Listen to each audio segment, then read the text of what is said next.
Click the subscribe button, hit the bell icon to never miss another update.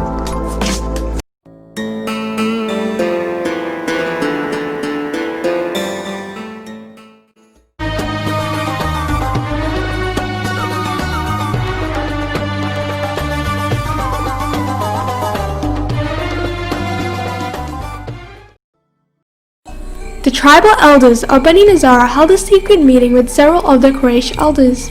At this meeting, they promised the leaders of Quraysh that they would do their best to help Quraysh if they started a war with the Prophet and his followers. When the leaders of Quraysh agreed, they happily went to the Bani Mehdi tribe and they gave the proposal to their leaders. They also approved of them.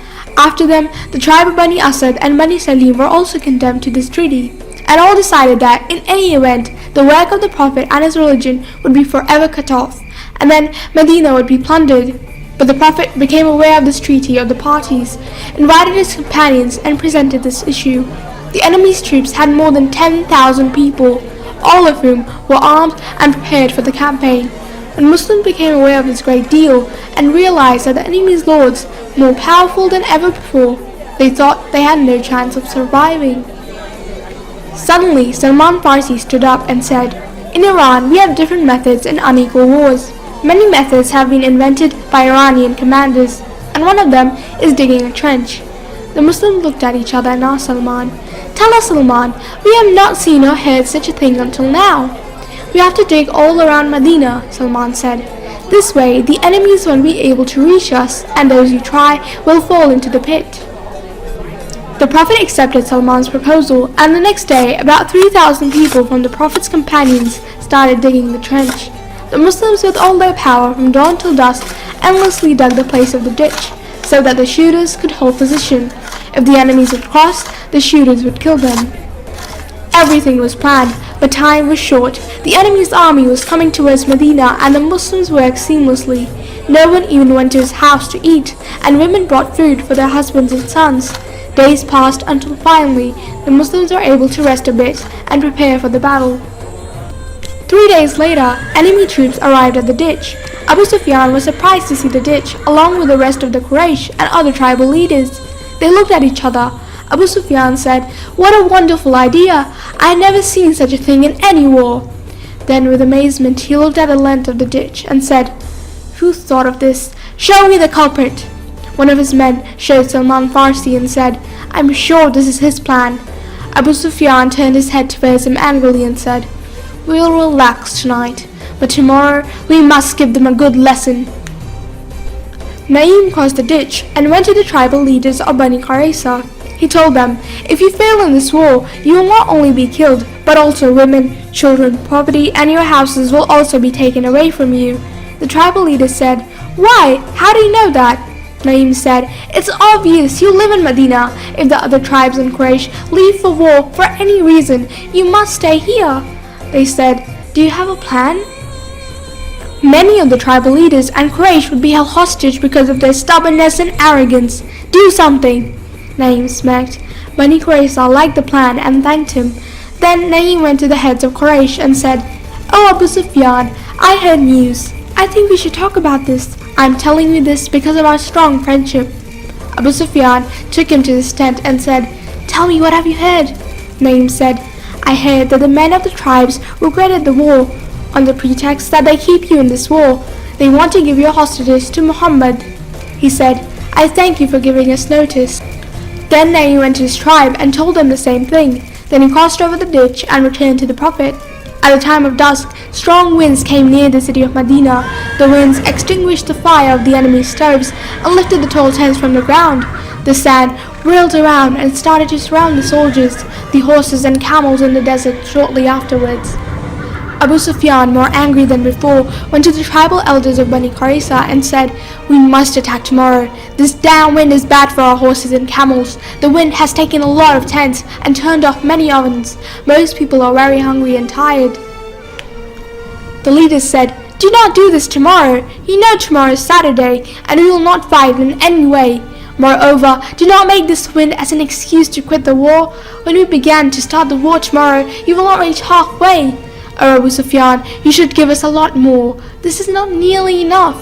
Abu Sufyan, hearing this, went out of the tent of the courtiers and said, "Naim was right. We will not give anything else." The tribal elders also said, "We will not give hostages either." On the other hand, the companions of the Prophet were struggling with hunger, but they still remained in their trenches, and they thought that if they left, there would be a worse battle. The next day, Abu Sufyan called 5 of the heroes of the army and said, "I want to take the eyes off the Muslims. I know that they are hungry and tired. If you can do anything to weaken them, we will surely win." 5 champions named Abu bin Abdullah, Akram bin Abi Jahl, Habir bin Abi Wah, Nawfal bin Abdullah, and Zarar bin Khattab all crossed the trench and were confronted with the Prophet's army. All 5 were stout and powerful, but Amr bin Abdullah was more powerful than the rest. Amr bin Abdullah went ahead and shouted on his horse, "Is there someone among you who will fight me?" Nobody volunteered. Deadly silence fell among the believers. Amr bin Abdullah laughed and said, "And you say your martyrs go to paradise and our martyrs belong in hell? Ha! What a load of baloney! Nobody's ready to come forward. I will personally send him to paradise." Then he laughed. At that time, Imam Ali rose and asked to go to him, but the Prophet called him and said, "Ali, you know that he's very stubborn." Imam Ali said, "Yes, I know." The Prophet gave him his own sword, Zulfiqar, and kissed his hands. Then he prayed for him and asked God to protect him. Imam Ali went on foot.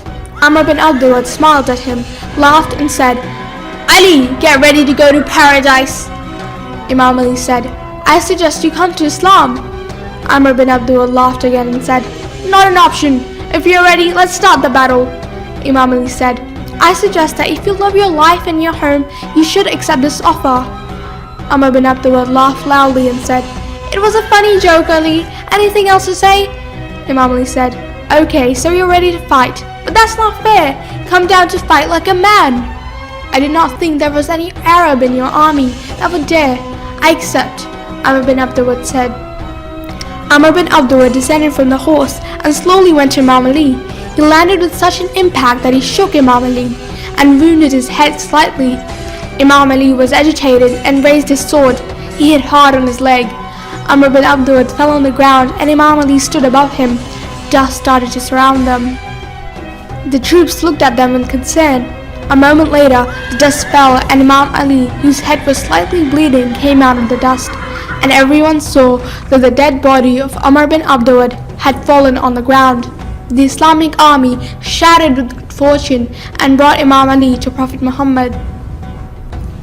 Abu Sufyan, who was left with his mouth hanging open, shouted with anger and commanded the attack. The war broke out, but the enemy attacked with a very weak spirit. The Islamic army's shooters were shooting arrows at the people who were trying to cross over the ditch and kill them off. The war lasted until night, and as the sky darkened, a storm arose. Again, the enemy's ovens were extinguished and their tents all gone. The camels and horses were hungry, and the people of Abu Sufyan and other tribes also remained tired and hungry. Abu Sufyan decided to return to Medina the next morning. The battle ended on the trenches, and the victory was of the Prophet's army.